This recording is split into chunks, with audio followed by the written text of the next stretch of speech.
Бүгүнкү күндө биз канча болду бир айдан бери эле ушул темадан алыс кете албай, өкмөт деле, депутаттар деле, эл арасы деле Турцияда каза болгон Саймаити деген жарандын, уйгур жаранынын. Бул ошол Турцияда каза болду бул жаран, ошол жерден кылмышкерлерди кармашты.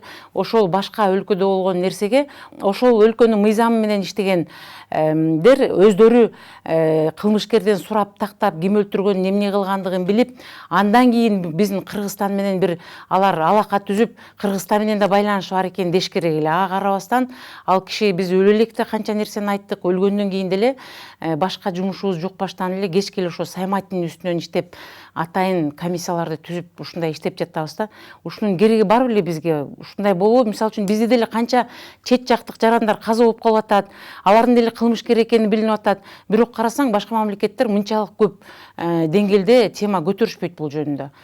Бизге кереги бар беле ушул жарандын өлүмүнүн айланасында ушунча саясат жүргүзүшүн? Жок, азыр Саймаитинин өлүмүн ушул ойдон мындай билмексенге салып, аны жаап коюу мүмкүн эмес. Саймаитинин өлүмү бул акыры жүрүп чоң чатактарга, мындай керек болсо эл аралык бир кандайдыр бир териштирүүлөргө алып келет.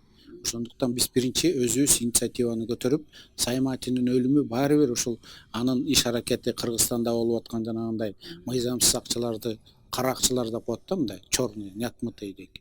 Ошолорду которгон боюнча биз реакция кылып, мына биз демократиялык мамлекет болсок эгерде биз жанагындай мафиялар менен күрөшө турган мындай мамлекет болсок, өзүбүз айтып жүргөндөй, анда биз тескерисинче журналисттер, жарандык коом, мындай ачык айкындуулукту талап кылган, калыстыкты талап кылган инсандар, күчтөр ушул идеяны колдошубуз керек. Саймаитинин өлүмү боюнча биз өзүбүз парламент, МВД, күч органдар азыр группа түзүп иштеп атпайбы? Биз ушул иштерди аягына чейин чыгарып, элге болгон маалыматты беришип коюш керек. Ошондо жана ушак, ар кандай деп атпайсыңар, ошонун баардыгы өзүнүн ордуна келет. Биз баардыгын документтер боюнча ал ким эле, эмнеге келди эле, канча жыл жүрдү эле, кимдер коркутту эле, кимдер менен мамилеси бар эле, ал кайсы акчаларды которуп жүрдү эле, акырында кимдер менен урушту эле, кимдин акчасын жанагы алып кетип барат, аэропорттон өлтүрүп атпайбы? Мына биздин ал башка мамлекет, биздин аэропорттон ошо 1,5 миллион долларын тоноп кетишти деп, мына өлтүрдү деп МВД айтып атат.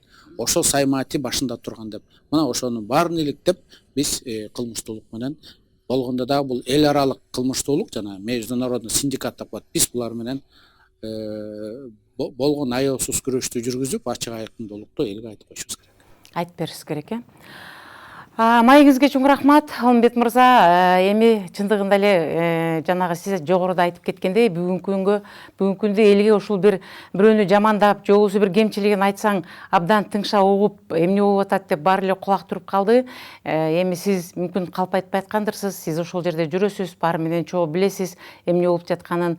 Негизи эле кыргызда жакшы сөз бар, вазир жакшы, хан жакшы деп. Бүгүн сиз жогоруда айтып кеткен өкмөт бир жакшы нукка салып иштеп кетсе, мүмкүн бул деле биздин өлкө башчысына абдан чоң жардам болмок. Мындан ары дагы өз пикириңизди биздин көрүүчүлөргө келип билдирип туруңуз.